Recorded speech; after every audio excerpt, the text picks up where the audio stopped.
Quel est ce lieu où la collaboration, le partenariat, je dirais la multidisciplinarité, l'esprit d'équipe et de communauté sont essentiels à son fonctionnement? La maison de Tara. Elle est une maison pour personnes en fin de vie. Elle se situe à Chêne-Bougerie. Elle est une alternative lorsque le domicile n'est plus possible, offrant un cadre de vie comme à la maison. Nos résidents souffrent d'une maladie grave et évolutive avec un pronostic engagé. La durée de leur séjour varie de quelques jours à quelques mois selon le type de maladie ou peut-être de cancer. Je dirais qu'à 99%, nous accueillons des personnes qui ont une maladie oncologique. Ce sont 4 chambres individuelles entièrement équipées. Les familles, les proches font partie intégrante de la maison. Ils peuvent y séjourner, c'est-à-dire qu'ils peuvent y dormir, y manger et recevoir tout le soutien et l'accompagnement dont ils ont besoin.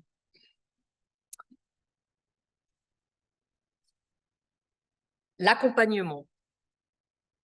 D'abord, son fonctionnement, je dirais que c'est vraiment grâce à une collaboration 7 jours sur 7, 24 heures sur 24, avec les organismes de soins à domicile du réseau de soins genevois, les médecins spécialisés en soins palliatifs, les médecins traitants, les équipes mobiles, les bénévoles de la Maison de Tara, les membres du personnel de la Maison de Tara, encore le conseil de fondation, les familles, les résidents.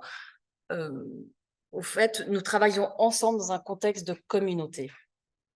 L'accompagnement, donc c'est une équipe forte d'une centaine de bénévoles formés à l'accompagnement de personnes en fin de vie. Ces bénévoles offrent 7 jours sur 7 de leur temps et de leur disponibilité, matin, midi, soir, aux familles, aux résidents. Ils reçoivent une formation d'une année, une centaine d'heures au savoir-être pour développer les qualités inhérentes à l'accompagnement de personnes en fin de vie. Ils vont tout d'abord réfléchir à leur propre finitude, je dirais, tenter d'apprivoiser la mort. Ils passent par des exercices de pratique de mise en situation pratique et concrète. On les fait mourir 1 ou 2 fois. Des réflexions de groupe, des sujets de lecture, c'est assez varié et complet. Ils reçoivent aussi des modules de par des professionnels de la santé, tels que les soins palliatifs, les directives anticipées, l'hygiène et encore le vieillissement. Au fond, je dirais que le bénévole devient le proche aidant du résident. Il va apprendre à donner des gestes du quotidien, utiliser les gestes du quotidien, c'est-à-dire déjà savoir utiliser un lit médicalisé de la Maison de Tara, peut-être changer un drap, changer une protection, utiliser un vase, faire un soin de bouche. Donc cet apprentissage, il se fait par le biais d'ateliers pratiques, on les nomme les savoir-faire, mais au fond, le vrai apprentissage, je dirais qu'il se fait, et ça prend du temps, au chevet du résident, auprès du résident et auprès de leur famille. Les soins. Alors les soins, c'est important de savoir, les soins médicaux sont à la charge des organismes de soins du réseau de soins genevois, des médecins spécialisés en soins palliatifs, des médecins traitants, des équipes mobiles. Donc, eux sont les responsables de la prise en charge médicale de nos 4 résidents. On effectue je dirais une coordination des soins entre la Maison de Tara et le réseau de soins genevois. Cette coordination s'effectue par le biais des bénévoles de la Maison de Tara et par le personnel. Au sein de la Maison de Tara, nous avons 3 membres du personnel qui sont des coordinatrices des soins, des infirmières de métier, mais qui vont avoir un regard infirmier sur nos résidents pour assurer un certain confort, assurer le suivi des traitements, des réserves, des surveillances, et vont encadrer aussi les bénévoles, cela du matin au soir. Le soir, c'est un moment assez particulier parce qu'au fond, la maison, elle devient entièrement bénévole pendant 5 heures de temps.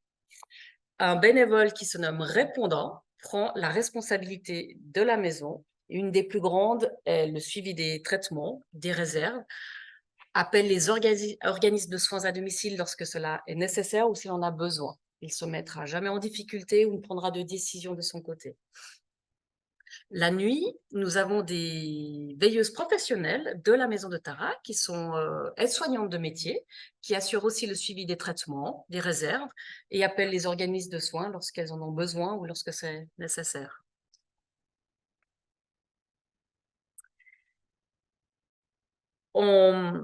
Je voulais dire encore que nous avons 4 transmissions orales qui rythment un petit peu les journées à la maison de Tara. Ces transmissions, elles sont importantes, au fait. Elles s'effectuent entre bénévoles, personnel de la maison de Tara, les infirmiers ou les infirmières des organismes de soins, les médecins s'y sont présents, des différents partenaires, pour assurer la continuité, la prise en charge, la bonne communication et puis surtout le relais. On passe notre temps à faire une passation, un relais entre les équipes du matin, du midi et du soir. Je vous remercie de votre attention et je vais donner la parole à Sonia Lembo, bénévole de la Maison de Tara, formatrice des bénévoles, qui va vous raconter le rôle du bénévole à la Maison de Tara, un rôle qui, au fond, offre le privilège de recevoir et donner des valeurs humaines pleinement, dans un cadre, je dirais, sécurisant, et surtout grâce à l'appui inconditionnel des professionnels de la santé. Voilà, merci Sonia. Bonjour. Alors, je m'appelle Sonia, je suis bénévole à la Maison de Tara depuis 9 ans maintenant. Et au début, je me suis dit, pourquoi devenir bénévole à la Maison de Tara? Il faut savoir que dans la vie, je suis plutôt positive, joyeuse. J'aime la joie. Je suis mariée avec quelqu'un depuis 38 ans. J'ai mes enfants, enfin, avec des bas, des hauts, enfin, une vie normale, on va dire. Alors, pourquoi je suis allée chercher pourquoi je suis sortie de ma zone confort, on va dire, pour aller côtoyer la mort, la maladie, le deuil, les séparations, la tristesse. Et je me suis dit, pourquoi? Je me suis écoutée la petite voix intérieure et j'ai fait il y a 9 ans cette formidable formation qui a duré 1 an. Et là, je me suis découverte. C'était un véritable voyage intérieur. Je me suis découverte avec finalement des valeurs qui étaient bien cachées, des qualités qui voulaient juste grandir. Et je me suis dit, pourquoi pas finalement aller suivre cette petite voix qui me disait vas-y. Nous sommes une centaine de bénévoles à la Maison de Tara et on a tous un peu on a forcément toutes ces qualités qui sont presque innées en nous, telles que l'écoute, l'empathie, la présence, le don de soi, générosité. Et on vient pas, et c'est ça qui est intéressant à savoir, c'est qu'on vient pas forcément d'un milieu de santé. Nous n'avons pas suivi forcément un cursus médical. Moi-même, je travaillais dans le secteur bancaire. Alors, pourquoi cette envie d'aider son prochain, tout bénévolement, d'aller aider son prochain? Je vais vous raconter comment j'ai ressenti la première fois que je suis entrée à la Maison de Tara. On y entre, on a un vestiaire à l'entrée et on y dépose tout ce qui nous rattache finalement à l'extérieur. On dépose son manteau, sa veste, son sac à main, ses clés de voiture, son iPhone, ses chaussures. Et plus on dépose tout ça, plus il y a une forme comme si on se dénudait symboliquement, hein. On se sent nu face à ses émotions, face à soi-même. Et ça m'a aidé parce que quand j'ai vu un résident pour la première fois qui lui-même est nu, qui est nu, lui, devant sa maladie, ses douleurs, ses angoisses, sa tristesse, sa mort, et ben là, il y a comme un langage finalement tout naturel qui s'instaure. On est un humain qui parle à un autre humain. On est vulnérables tous les deux et on n'est plus dans le paraître, dans la séduction, dans la stratégie, dans tout ce qui nous définit finalement à l'extérieur. Tout ce qui me définissait la maman de, l'épouse de, la voisine de, etc., etc. On est juste face à un humain et on se fait confiance, on s'écoute, on se dit, qu'est-ce que je ferais? Parce que finalement, cette personne qui est en face de nous, qui est en face de soi, ce résident, c'est peut-être quelqu'un de la famille, c'est peut-être sa voisine, c'est peut-être sa maman, c'est peut-être nous. Et c'est là la question. La personne qu'on voit en face, c'est notre miroir, c'est peut-être nous. Et là, les gestes automatiquement viendront encore plus facilement. J'ai pas en face de moi une maladie forcément, j'ai pas en face de moi un corps qui s'abîme ou plein de médicaments que je dois donner, j'ai pas en face de moi quelqu'un à qui je vais aider à manger, j'ai en face de moi une personne. Et c'est ça finalement notre rôle de bénévolat, notre rôle de proche aidant qui prend finalement l'humanité dans sa pure essence, parce que quand on est bénévole, quand on n'est pas infirmière et encore moins médecin, comme moi par exemple, la première fois, on sort de cette gêne, parce que c'est pas évident d'aller faire la toilette à une bénévole, de s'occuper des soins quand on n'a jamais fait. Alors toutes ces choses-là, et puis c'est pas que des choses agréables, hein. Quand on est face à une maladie, il y a aussi tout ce qui va avec, les odeurs, enfin.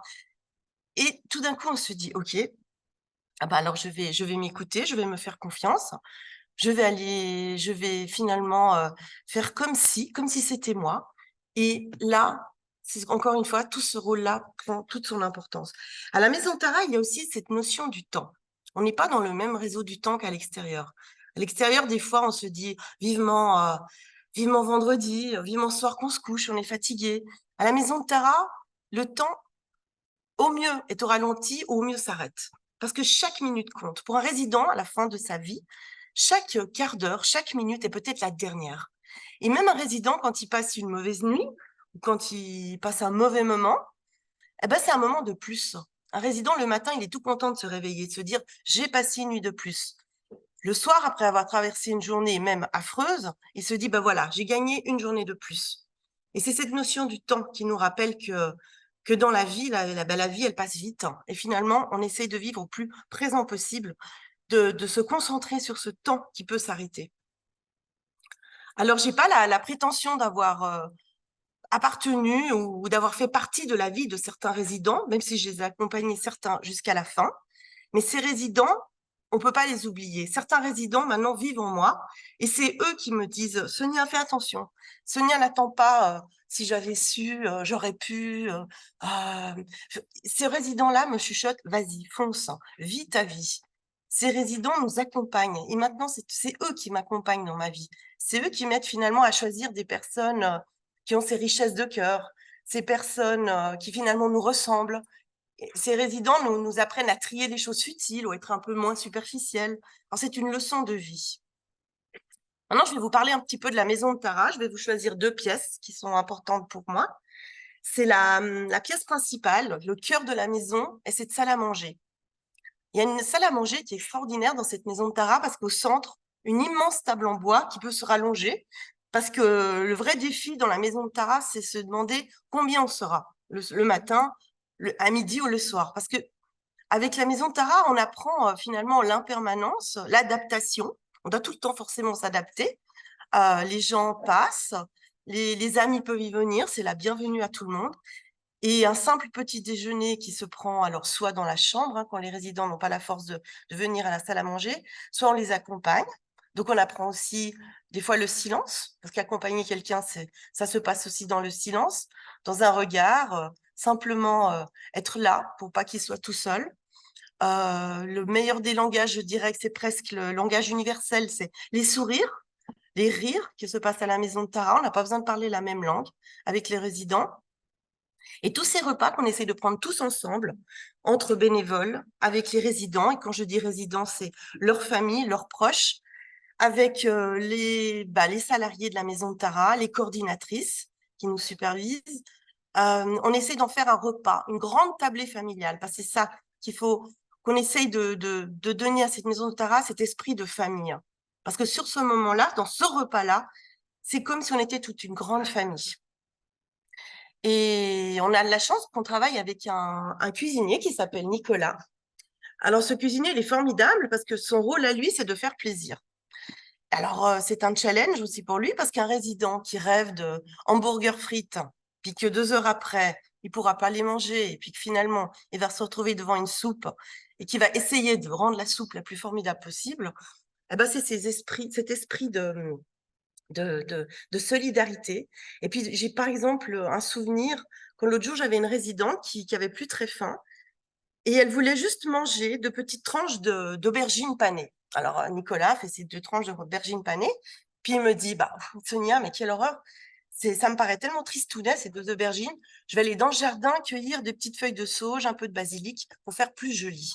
Et puis, c'est ça, la maison de Tara, c'est de faire plus joli, de rendre des moments le plus humains possible, parce qu'on est toujours dans le respect, dans la dignité.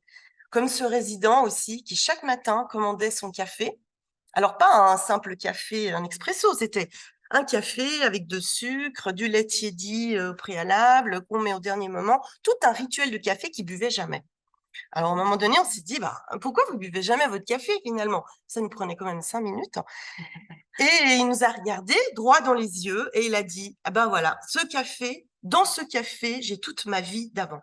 Mon autonomie, les voyages que je faisais, ma famille, mon travail, j'ai tout là-dedans. Même si je ne peux plus le boire, le jour où je le commanderai plus, bah, tout s'arrêtera.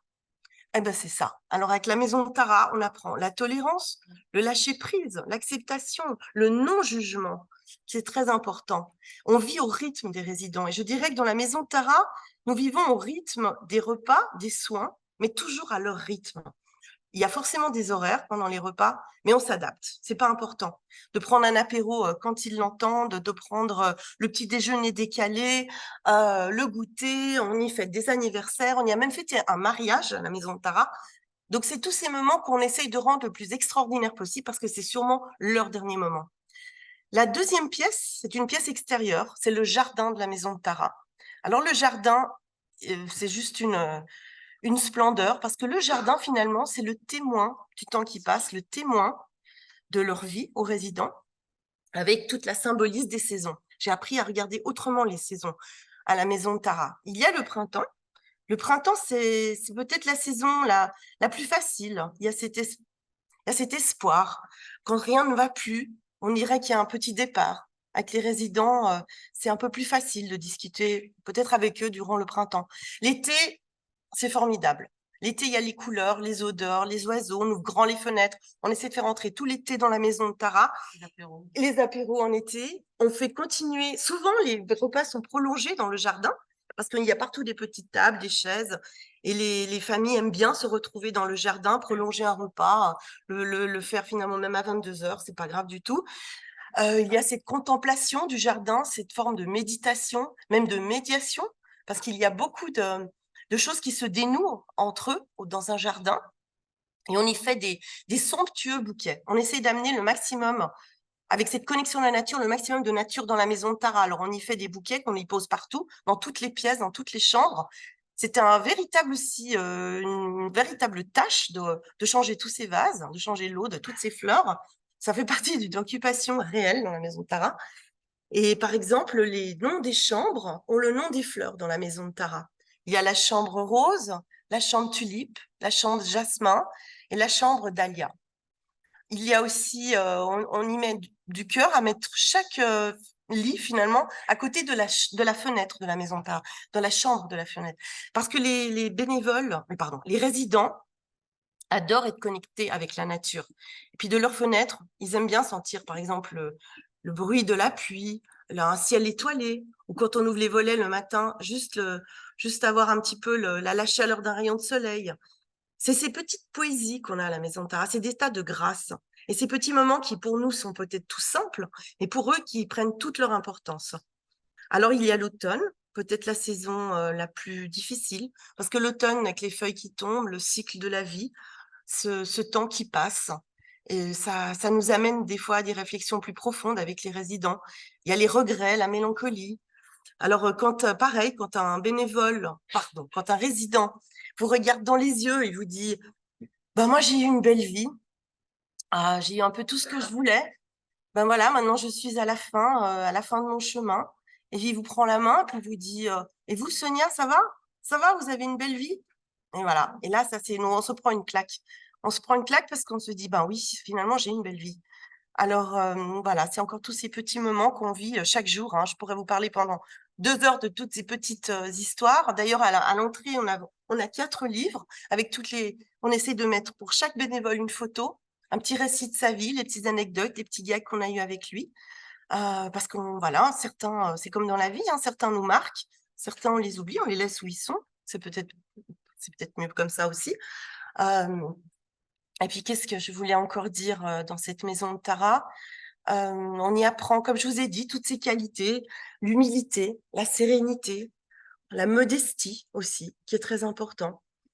Et alors, je dirais que finalement, toute cette cohésion, tous ensemble, entre bénévoles, avec le réseau des soins, les professionnels de la santé, les résidents avec leurs familles, leurs proches, les salariés. C'est comme si on était toute une grande famille, et puis main dans la main, on se concentre, parce qu'au centre, il y a le résident. Et on essaye d'avoir le meilleur soin possible. Et quand je dis meilleur soin, c'est la meilleure parole possible, le meilleur geste possible, tout dans la dignité et le respect.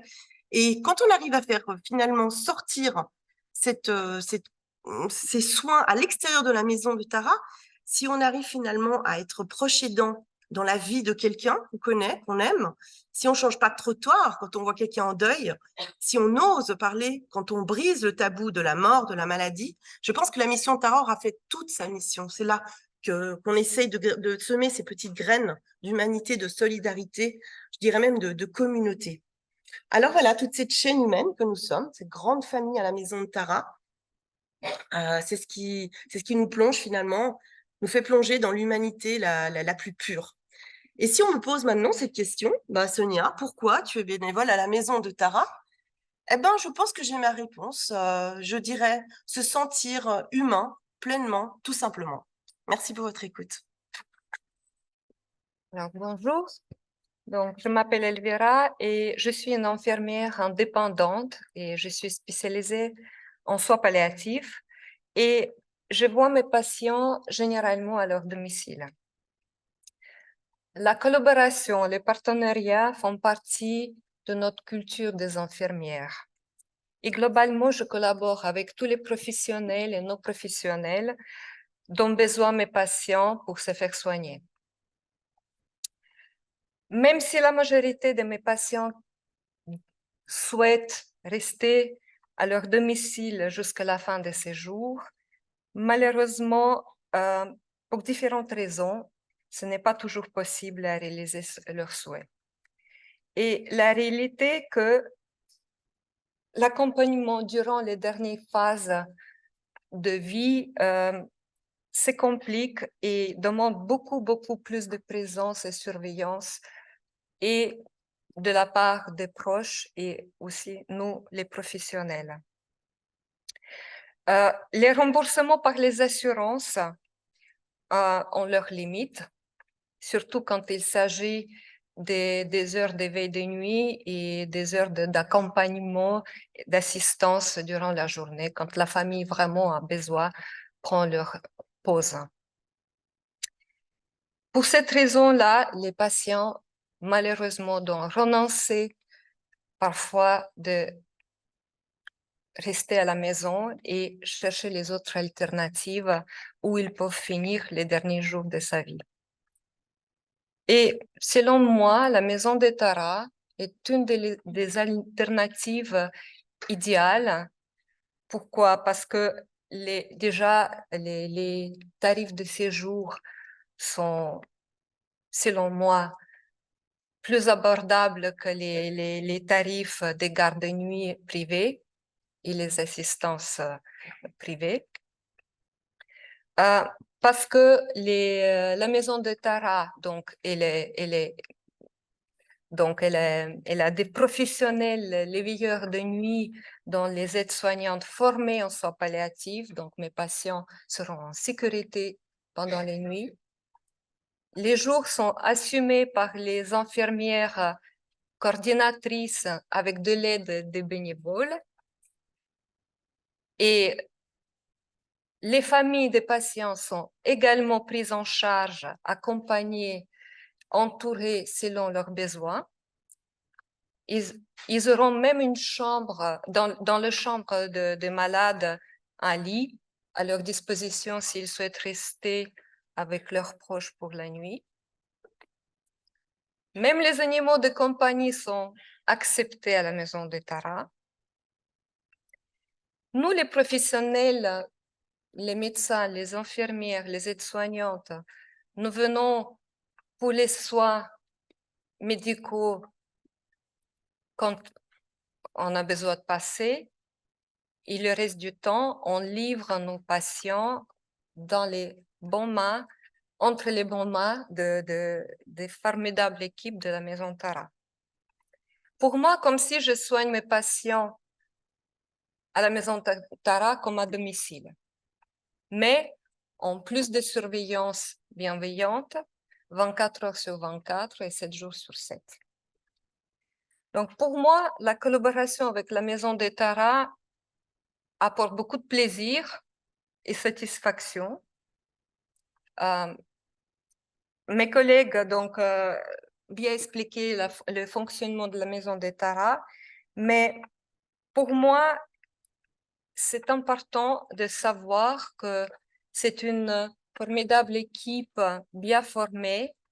Elle est vraiment,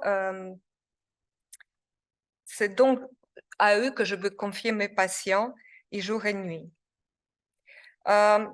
Nous avons un but en commun, en fait, c'est le bien du patient. Et nous travaillons un peu dans les styles en commun, c'est interdisciplinarité, l'empathie, le respect et la disponibilité. Sabine, tout à l'heure, il vous a bien expliqué qu'un des critères d'admission à la maison des Tara est le plus important pour moi, que l'équipe médicale qui va suivre le patient Tara est disponible 7 jours sur 7 et 24 heures sur 24. Je fais partie d'une équipe des infirmières indépendantes qui s'engage d'assumer cette disponibilité.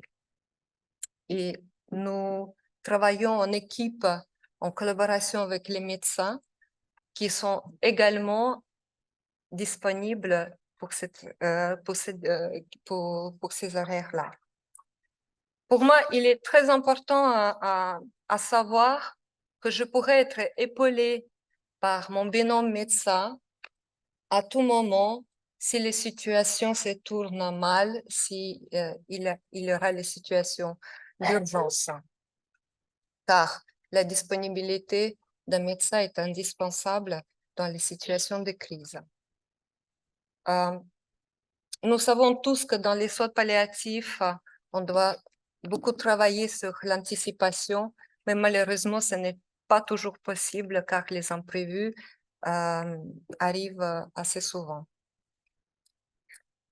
Mais je ne travaille pas qu'avec les médecins que je connais bien, avec qui j'ai du plaisir à travailler depuis longues années, mais je cherche de travailler et connaître les nouveaux médecins généralistes, les spécialistes qui puissent nous offrir, avec qui on peut collaborer et offrir à nos patients notre nouveau binôme.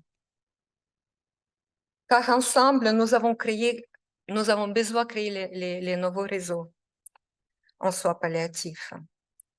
Et en particulier, c'est très important d'établir une bonne communication avec les règles de disponibilité pour nos patients en coma. C'est un fait, c'est connu qu'une nouvelle génération de médecins savent mieux se protéger et protéger leur vie privée si on compare avec les médecins collègues précédents d'anciennes générations. Et pour moi, c'est un fait, c'est de plus en plus difficile de trouver un nouveau binôme avec qui on pourra créer une nouvelle collaboration avec les règles de disponibilité 24 heures sur 24 et 7 jours sur 7. Ce n'est pas une critique, mais je dois constater qu'il y a des points sur lesquels on pourra encore travailler et s'améliorer. Mais j'ai l'espoir que cette collaboration et la disponibilité quand même puissent être offertes à tous les patients en fin de vie et leurs familles. Voilà, merci beaucoup. Bonjour, Catherine Bolonti. Vous avez parlé de communauté au départ, et ça m'intéresse. Qu'est-ce que, derrière ce mot, quels sont justement le lien avec le partenariat?